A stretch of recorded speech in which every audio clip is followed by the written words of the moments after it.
त्यावेळेस महाराज इतिहासात गेले की कशामुळे हे सुवर्ण सिंहासन बनले, का बनले आणि मी इथं का बसावं. त्यावेळेस महाराजांना काही गोष्टी आठवल्या.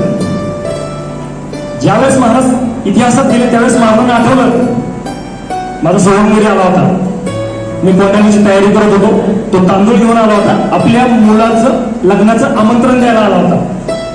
पण आल्यासाठी त्याला गडावरती अशा काही गोष्टी दिसल्या, त्याला वाटलं काहीतरी वेगळं शिजते. त्याने विचारलं नाही मला सांगा काय, मी आमंत्रण देणार नाही त्याशिवाय. त्यावेळेस कोणीतरी त्याला सांगितलं कोंढाणा यावेळेस स्वराज्यात देणं खूप गरजेचं आहे आणि म्हणून महाराज स्वतः त्या मोहिमेवरती चालले. जे तांदूळ आणले होते ना तानाजी महाराजांनी फेकून दिले खाली, नाही म्हटले आम्ही कशासाठी, तुम्ही काय जायचं, मालकाने कशाला जायचं, सेवक आहे ना, टाकून दिले तांदूळ खाली टाकून दिले, नाही आमंत्रण नको. अख्खं उमरजगाव सजलं होतं, लग्नाची तयारी झाली होती, सगळं झालं होतं, अख्खं सजलं होतं उमरजगाव. त्याची पर्वा नाही केली तानाजी मालुसरेंनी, नाही म्हटले अगोदर कोंढाण्याचं लग्न लागेल मग माझ्या रायबाचं लागेल.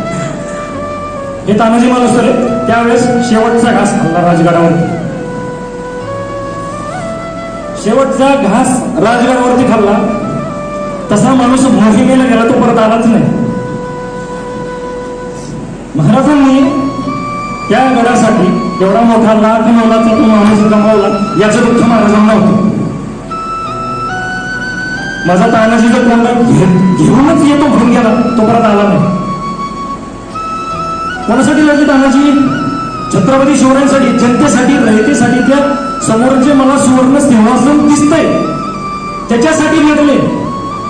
आणि हा एवढा मोठा सोहळा स्वतः तानाजी मालुसरेंना वाटत होतं की आपलं स्वतःचं राज्य व्हावं आणि त्या स्वराज्याचे संस्थापक छत्रपती शिवराय व्हावे असं त्या ताण्याला वाटत होतं. पण आज हा एवढा मोठा सोहळा होतोय पण माझा ताण्या नाही, ते बघायला माझा ताण्या नाही. काय वाटलं असं महाराजांना, सवंगडी मैत्री काय असते हे लहानपणापासून छत्रपती शिवाजी महाराजांनी तानाजी मालुसरे यांच्याकडून कळवलं. तो माझा सवंगडी आज माझ्या सुखामध्ये सहभागी नाही, हे महाराज त्यावेळेस अनुभवत होते.